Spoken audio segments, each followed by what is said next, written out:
Hello बच्चों, चलिए प्रश्न पढ़ते हैं। प्रश्न दिया है, इनमें से किस में अनियमिताकार केंद्रक पाया जाता है? विकल्प ए है न्यूट्रोफिल्स, विकल्प बी है इसिनोफिल्स, विकल्प सी है बेसोफिल्स तथा विकल्प डी है मोनोसाइट।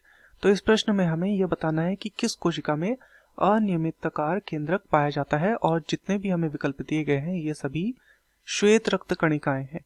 अर्थात इस प्रश्न की जो मुख्य अवधारणा है वह श्वेत रक्त कणिकाओं के विषय में है। श्वेत रक्त कणिका, जिन्हें हम WBC भी कहते हैं, व्हाइट ब्लड सेल्स। तो चलिए इसे हम देखते हैं कि श्वेत रक्त कणिकाएं क्या होती हैं। श्वेत रक्त कणिकाओं को शरीर की रक्षक कोशिकाएं भी कहा जाता है। शरीर की रक्षक कोशिकाएं इन्हें कहा जाता है। ऐसा कहने का कारण यह है कि जितने भी बाह्य कारक होते हैं जिनसे शरीर को कुछ हानि हो सकती है, तो उनसे ये क्या कर सकते, उनसे ये रक्षा करने में सक्षम होती है। तो बाह्य कारक से ये क्या करती है, रक्षा का ये कार्य करती हैं। इनका जो निर्माण होता है वह अस्थि मज्जा में माना जाता है कि इनका निर्माण होता है। अस्थि मज्जा में इनका क्या होता है, निर्माण का कार्य होता है, निर्माण। इनके मुख्यतः दो प्रकार होते हैं। इन प्रकारों को समझते हैं। तो इनके कितने प्रकार होते हैं? दो प्रकार होते हैं।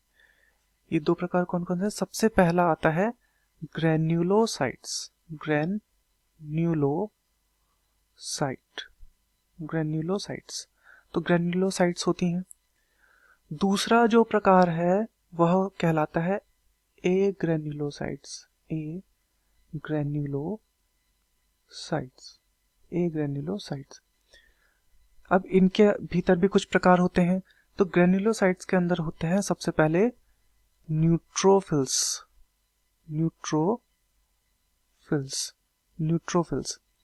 न्यूट्रोफिल्स में हमें देखने को मिलता है कि 2 से 5 पाली वाला केंद्रक यहाँ पर पाया जाता है। 2 से 5 पाली वाला केंद्रक इसमें पाया जाता है।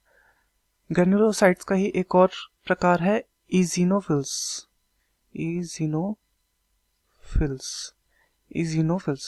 इजिनोफिल्स किसका प्रकार है? ये भी ग्रेन्युलोसाइट का ही प्रकार है। इसमें देखा जाता है कि 2 पाली वाला केंद्रक इसमें पाया जाता है। 2 पाली वाला केंद्रक इसमें पाया जाता है। तथा एक और ग्रेन्युलोसाइट का प्रकार है जिसका नाम है बेसोफिल्स। तो ये जो बेसोफिल्स होता है इसमें अनियमित आकार का केंद्रक पाया जाता है। अनियमित आकार का केंद्रक इसमें पाया जाता है। एक ग्रेन्युलोसाइट्स को देखते हैं। एक ग्रेन्युलोसाइट्स के अंदर आते हैं सबसे पहले लिम्फोसाइट, और दूसरा जो इसमें प्रकार आता है वो आता है मोनोसाइट। तो इसमें हमें देखने को मिलता है कि यहाँ पर कौन सा पाया जाता है? यहाँ पर वृक्क के आकार का, किडनी के आकार का केंद्रक यहाँ पर पाया जाता है। वृक्क आकार केंद्रक। तो ये होता है। तो चलिए विकल्पों को देखते हैं। विकल्प ए है न्यूट्रोफिल्स। न्यूट्रोफिल्स में हमने देखा कि 2 से 5 पाली वाला केंद्रक पाया जाता है, तो ये हमारा गलत है।